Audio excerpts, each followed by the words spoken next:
Good morning, everyone. It's a good opportunity to share with you today how to create a website using Google Sites. This is perfect for teachers who want to create home pages on the web to stay in contact with their students, parents, any stakeholders. There's lots of flexibility. It can be a very simple contact page.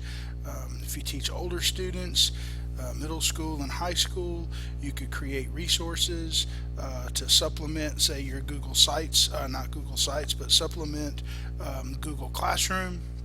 And so there's really a lot of flexibility, and it's very, very easy. So let's navigate over there.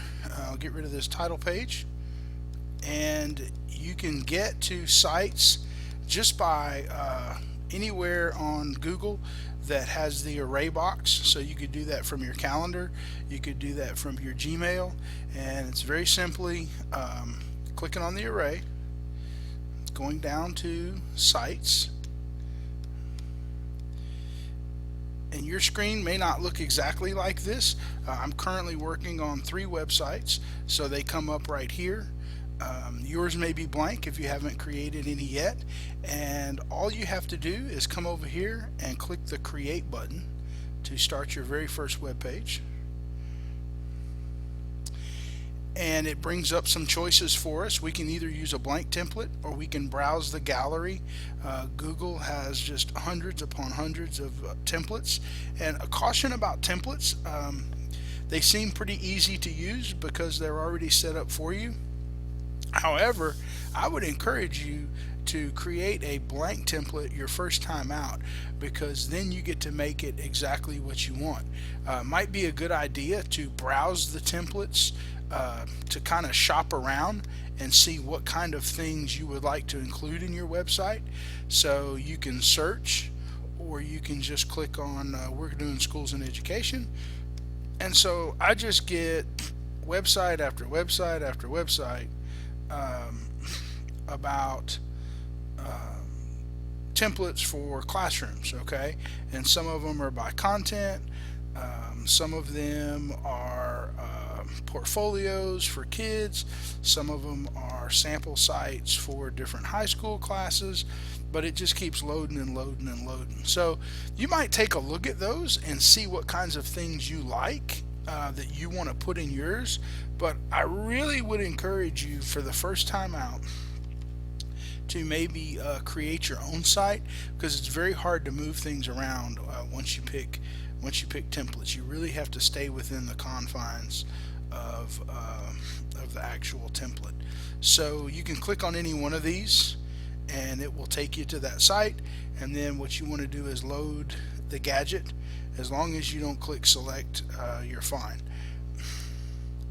And then you can just kind of look around, okay?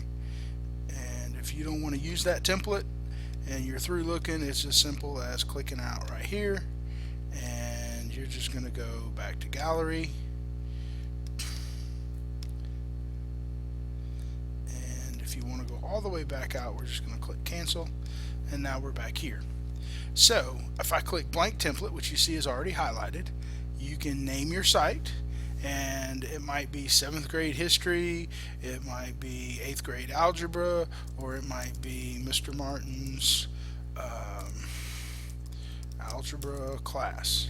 Okay, and you'll see this is my name up here, and Google is automatically creating my URL down here. Now I can go back and change this later on, but this URL will not change. We'll scroll down a little here, and you can select a theme. Now themes are different from templates. Themes are about color and background and things like that. Try to hit that again. Alright, there we go. And so I can pick any one of these themes to liven up my page a little bit.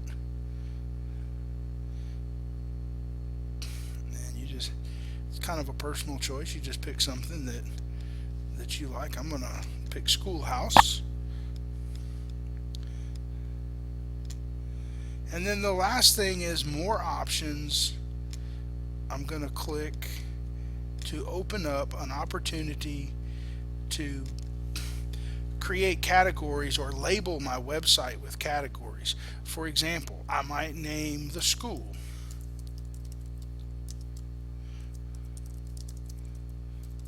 And these are just tags that if people are searching for my site, they could type in. Okay, and so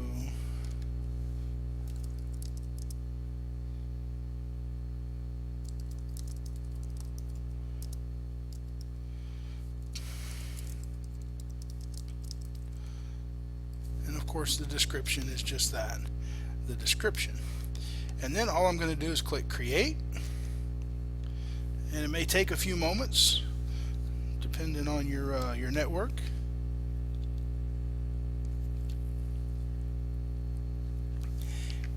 And now I'm at my page that it has created. I don't have any content, so we're going to start fixing that. There's really only two major buttons in the editor, and this is actually the website editor here. I click on this button to actually edit the page, and you'll see it loads up. It looks a lot like Microsoft Word, or it looks a lot like any other editor, Docs or something like that. And so I'm going to get rid of home, and I'm going to say Mr. Martin's Algebra 1 page, and then I'm just going to type my welcome message.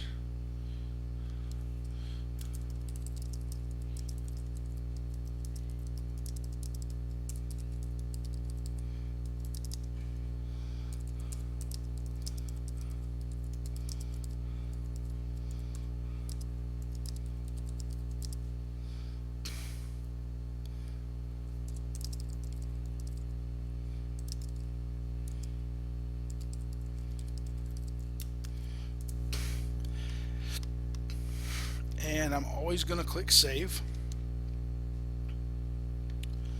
And so I can edit these things.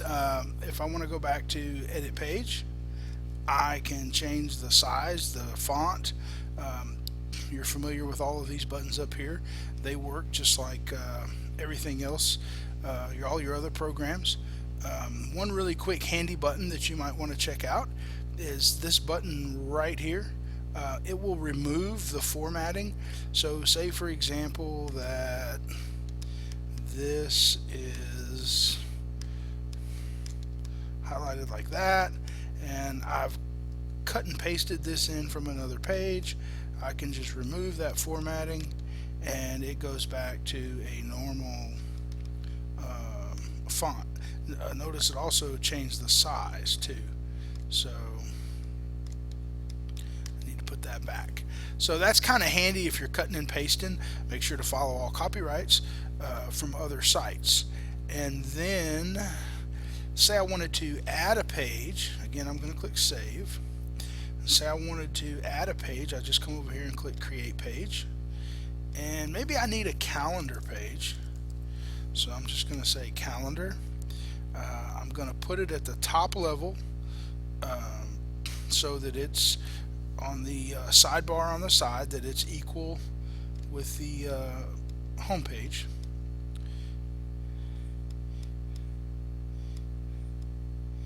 And you see that I now have Mr. Martin's Algebra page, and I have a calendar page. And so if I wanted to insert a calendar here, I would just have to go to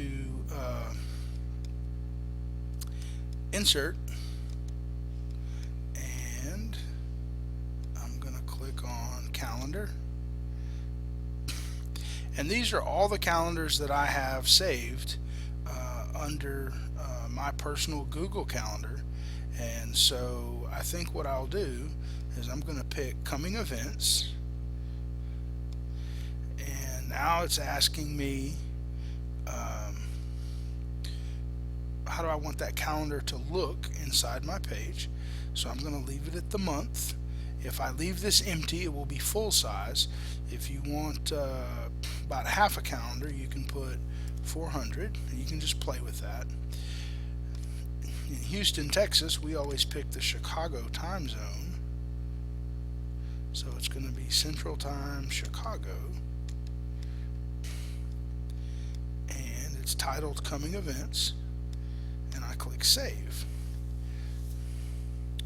And so my calendar is there. Now if I wanted to center my calendar, I can move it over. I could put it back to the left hand side. We could have text around it, so I could come over here and start typing. And I could say, use this calendar to stay current with your assignments. And so when I click Save, I'll be able to see that calendar, and then students would need to just click here on when things are due. Okay, and so every time in my personal calendar that I went to, if I go to Google and I go, if I go to my calendar and I make an entry into that particular calendar, coming events, if I make an entry in that calendar, then it will automatically update this calendar. So we'll constantly have a current calendar. Another page you might want to add is an announcements page. So we could go to create page, and we could say important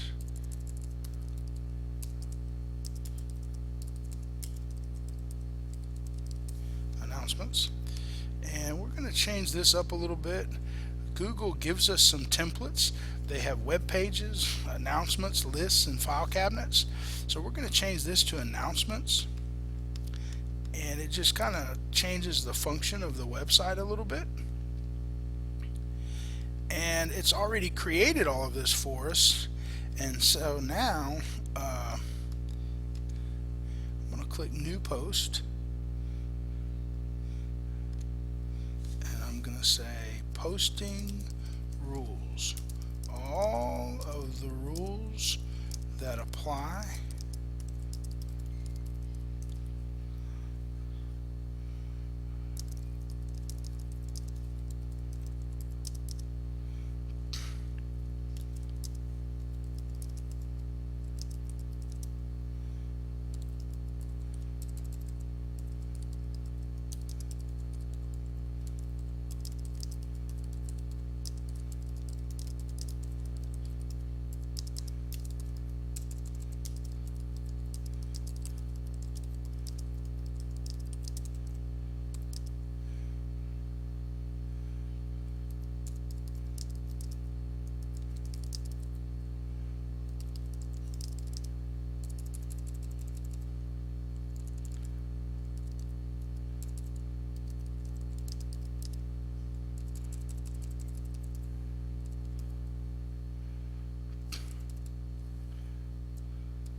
There we go. And again, we click Save.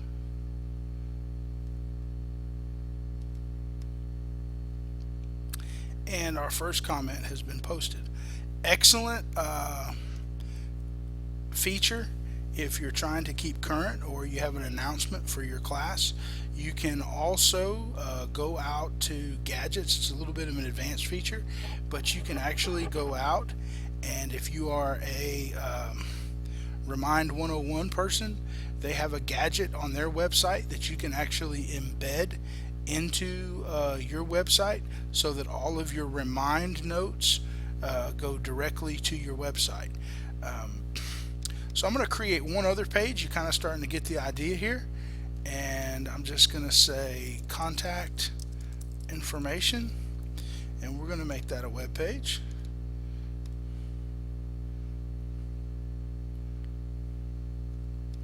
We're going to click create. And so now here's where I would share my telephone number, email, maybe put a photo of myself, maybe my office hours, when I'm available, what my conference period is, etc., etc.